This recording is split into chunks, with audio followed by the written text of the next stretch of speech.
You ever see someone walk into a room and you just know they're about to start trouble? That's how it went down at the airport lounge. Those doors sliding open, the hush of the AC and soft jazz. And here comes this woman, marching up like she owns half the state. Designer bags swinging, sunglasses perched like a crown, talking just loud enough for everybody to hear. And in her hand, an ID that screamed fake from 20 feet away, like something she'd ordered off the world's worst website. The second she slapped it down at the counter, I saw the staff smile vanish so fast you'd think the power had gone out. I was just there early because my flight got delayed, figured I'd treat myself, charge my phone, maybe breathe for a change. I love the lounge, soft lighting, that muted hum, the nobody bother me luxury. There were two staffers at the desk, a young guy, clean-cut, polite, and beside him a woman who looked like she'd wrestled a few travel nightmares in her time.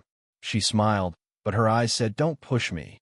I was fourth in line, everyone doing the usual, boarding pass, membership, a polite nod, walk in. Then Karen didn't even pretend to join the line, just cut in sideways and planted herself at the counter like the opening act at a circus. She leaned in loud, "Hi, I'm in a hurry. I need access now." The young guy kept his cool. "Of course, ma'am. May I see your boarding pass and lounge membership?"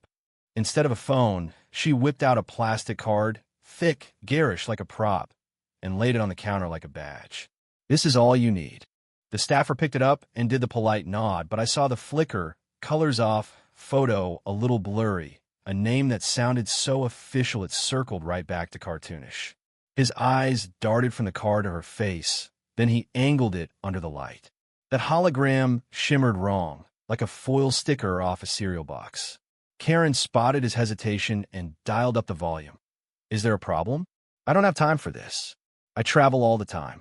The staffer just said, "One moment, ma'am. I just need to verify something." That's when Karen did the thing that pulled every eye in the lounge. She leaned across the counter and snapped, "Verify? Excuse me? It's a government-issued ID." Loud, that bullying kind of confidence you only get when you think you can steamroll somebody. The older staff woman finally stepped forward, cool as a mountain stream, just studying the card from a distance. Karen pointed at her, "I don't know who you are, but he's clearly confused. I need someone competent." The air went still, like everyone was pretending not to eavesdrop, but secretly couldn't look away. The young staffer set the card gently down. "Ma'am, can you confirm your name and date of birth?" Karen rolled her eyes hard enough to strain a muscle. "It's right there." "Read it." He kept going. "And can you please tell me your address?" Her face twitched. "Why would you need my address?" "For verification." Karen laughed, big, fake, loud, wanting the room to back her up. "This is ridiculous. I'm a premium traveler. Do you know how much I spend with this airline?" The older staffer's voice dropped like a hammer. "Ma'am, this ID doesn't match our accepted forms for lounge entry." Karen's smile vanished. "What did you just say?" "It doesn't match accepted forms. If you have a lounge membership or an eligible boarding pass, we can help you. Otherwise, you'll need to purchase a day pass if available." Karen's cheeks went red, her jaw working as she snatched the card back and held it up to the crowd. "Are you accusing me of something? This is my ID." Now the whole place was watching, businessmen leaning in, a couple near the door pausing mid-sip, even the other staffers glancing over. The young guy just pressed a button under the counter. Silent alarm, I guess. Karen didn't see it, but I did. The staff woman stayed calm. "Ma'am, please lower your voice." "I will not lower my voice. You're embarrassing me in front of everyone," she yelled, so loud it echoed off the glass. Then she leaned in, hissed, "Let me in now, or I'll report you. I'll have your jobs." The young staffer met her eyes, slow and steady. "Ma'am, where did you get this ID?" Karen hesitated, then got louder. "What kind of question is that?" "It's mine." The staff woman stepped closer. "This card has multiple inconsistencies." "You're lying." Karen banged the counter. The staffer slid out a laminated sheet.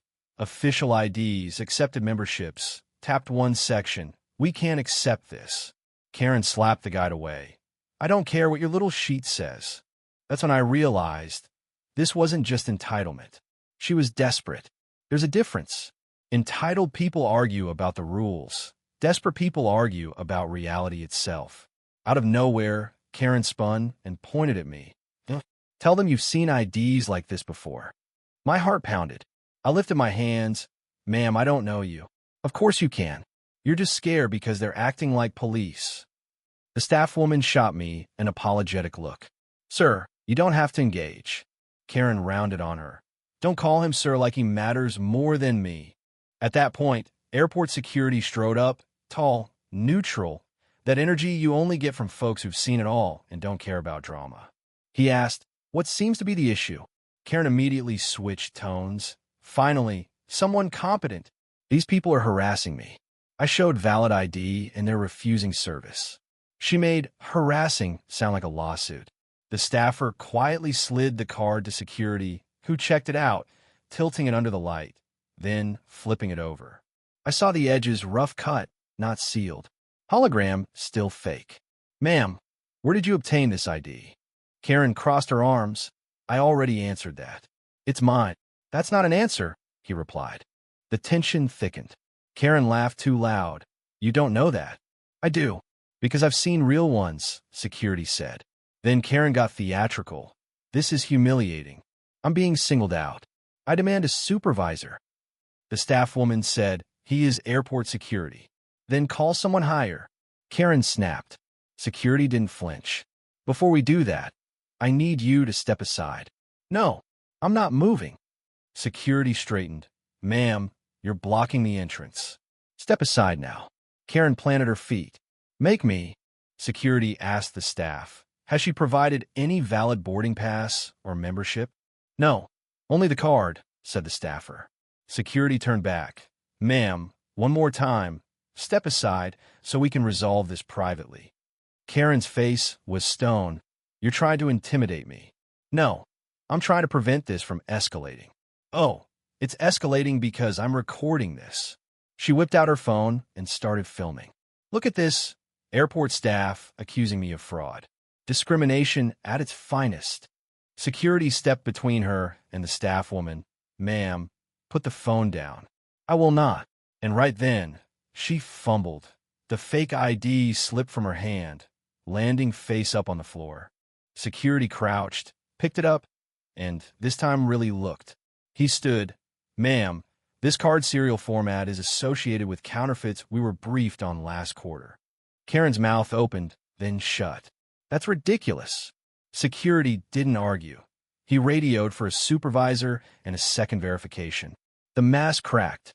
"You can't do this. I just wanted access." Security's eyes were level. Then why bring this? The silence was real now. Karen glanced around. Everyone was watching, nobody pretending to ignore her anymore. She shrank just a little. "I travel a lot." "That doesn't explain the card," he replied. Her voice dropped. "You don't know what it's like to be treated like you don't belong." The staff woman said quietly, "Belonging isn't proven with fake credentials. Stop calling it fake. This is not valid. Presenting counterfeit identification is a serious matter," security said. Her phone lowered, hands shaking. "I didn't hurt anyone. I just wanted access." Security nodded. Intent doesn't erase consequences. The supervisor arrived, a woman who walked like she was born for the job. She took it all in, listened to security, examined the card, then fixed Karen with a look. "Ma'am, this is not a misunderstanding." "Please, this is getting out of hand," Karen whispered. "We're going to step away from the crowd," the supervisor said. Karen followed, dignity unraveling with each step. "And for the record, this became public because of your choices." Karen just stared at the floor. The supervisor's voice was calm but clear. "Using a counterfeit ID in a secure airport area is a federal issue." Karen flinched. "I didn't know. It was counterfeit. I was told it was legit." "Told by who?" Karen hesitated. This is the point where honesty helps you. Shoulders sagged. It wasn't supposed to be a big deal. It was just lounge access. Security shook his head. "People don't carry counterfeit IDs for comfort seating." Karen broke. "Fine. You want the truth? I was banned. From this airline, from the lounges, from several airports. Last year." The room stilled. Security crossed his arms. "Why?" "Because I complained. Because I recorded staff. Made scenes. Abused the system." Supervisor's face didn't change. So you knowingly tried to bypass the ban? I paid for those perks. They don't get to decide. I don't belong. And when legitimate access was revoked, you chose fraud, security said. I didn't fake it myself. Someone online sells corporate access IDs. They said it worked everywhere. Staff never question it. Did they mention consequences? They said the worst thing that happens is you get turned away. Security lifted the card. They lied. Karen just stared at it, almost like she was scared of it now. I just wanted to sit somewhere nice. I was tired of being treated like a problem. The supervisor's voice softened a notch. Rules don't disappear because we're tired of them. Karen's eyes darted to me again. No anger now, just desperation. They embarrassed me. All of them. They always do. For the first time, I saw it. She wasn't acting entitled because she felt powerful. She was acting out because she felt cut off. From privilege, from comfort, from a world that used to tell her she belonged. We're going to escort you to a private area for further processing, the supervisor said. Karen panicked. Processing? You said this wasn't an arrest. We need to document the incident and determine next steps. Karen's voice rose. This is insane. Over a chair and free snacks. Security met her gaze. It stopped being about snacks when you chose a fake ID. They walked her away, quiet and controlled. No cuffs, just the end of her illusion of power. As they passed the entrance, Karen looked back at the lounge, at all the calm faces, all those seats she'd never get to fill again. I used to belong there, she whispered. Nobody answered. Life snapped back, lounge access resumed, and when I finally walked in, the quiet felt heavier. I sat down, drink untouched, thinking how fast confidence can turn into exposure when you build your life on shortcuts and bluster. Karen didn't lose access that day. She lost the story she'd been telling herself, that bullying and bluster can open any door. So, where do you land on this one? Was justice served, or was it overkill? Have you ever watched someone try to fake their way into a place they didn't belong? What would you have done? Drop your thoughts below. Let's hear your best airport stories or your wildest run-in with a Karen. And if you want more stories where karma lands with a thud, hit subscribe, tap the bell, and stay tuned. I'll see you in the next one, where justice is never late, but always satisfying.